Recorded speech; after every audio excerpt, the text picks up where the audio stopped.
Happy Easter, everyone. I hope that you're doing well. I'm so glad that you've joined me this morning for this great Easter Sunday service that we are going to have today and our children's story that we're going to read. Now, if you notice, Miss Eden has got a very large hat on today because I am not able to come to church and celebrate Easter, and we're not really dressing up.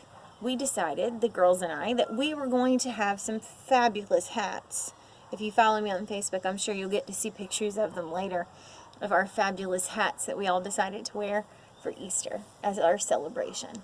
Now, we are going to read a very exciting story this morning, and I hope that you enjoy it. All right, so here we go. The name of this story is God's Wonderful Promise. Jesus' friends were sad. They would never see their best friend again. How could this happen? Wasn't Jesus the rescuer, the king that God had promised? It wasn't supposed to be like this. Yes, but whoever said anything about the end? Just before sunrise on the third day, God sent an earthquake and an angel from heaven. When the guards saw the angel, they fell down with fright. The angel rolled the huge stone away and sat on it and waited. At the first glimmer of dawn, Mary Magdalene and the other women headed to the tomb to wash Jesus' body. The early morning sun slanted through the ancient olive trees, drops of dew glistening on the leaves and grasses, and little tears everywhere. The friends walked quietly along the hilly path through the olive groves until they reached the tomb, and immediately they noticed something odd. It was wide open. They peered through the opening into the dark tomb. But wait, Jesus' body was gone. And something else. A shining man was there, with clothes made from lightning. "Don't be scared," the angel said. But they couldn't help it. They screamed anyway. The angel asked them, "What are you doing here?" "This is a tomb, and tombs are for dead people." The women couldn't speak. "Jesus isn't dead anymore," he said. "He is alive again." And their hearts leapt. And then the angel laughed with such gladness that they felt for a moment as if they had woken from a nightmare. They were a little bit scared, weren't they? Look at their faces. The other women rushed home, but Mary stayed behind. How could it be true? Jesus was definitely dead. How could he be alive?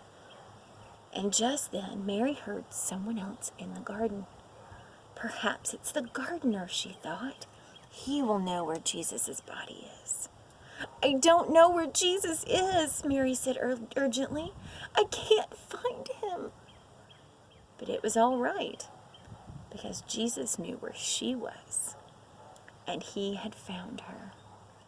Mary. Only one person said her name like that. She could hear her heart thumping. She turned around. She could just make out a figure, and she shaded her eyes to see and thought she was dreaming. Jesus! Mary fell to the ground. Suddenly, tears filled her eyes and great sobs shook her whole body. And all she wanted in that moment was to cling to Jesus and never let him go. "You will be able to hold on to me later, Mary," Jesus said gently, "and always be close to me. But now, go and tell others that I am alive." Mary ran and ran all the way to the city. She had never run so far in all her life. She felt she could have run forever. She didn't feel like her feet touched the ground. The sun seemed to be dancing and gleaming and bounding across the sky, racing with her and shining brighter than she could ever remember in the clean, fresh air. And it seemed to her that morning, as she ran, almost as if the whole world had been made new, almost as if the whole world was singing for joy. The trees, tiny sounds in the grass, the birds, and her heart. Was God really making everything sad untrue? Was he making even death come untrue? She couldn't wait to tell Jesus' friends. They won't believe it, she laughed. And she was right, of course. I think that's such a great story. It tells us exactly what the whole point of Easter is. Jesus died on that cross, and he suffered for you, and he suffered for me. But even death could not keep him down. He was risen from the dead, and he continued to live for a longer time, and to be able to reach people, and to speak to people, and tell them about God's love. I hope that you're doing well, and I hope that you're enjoying your day.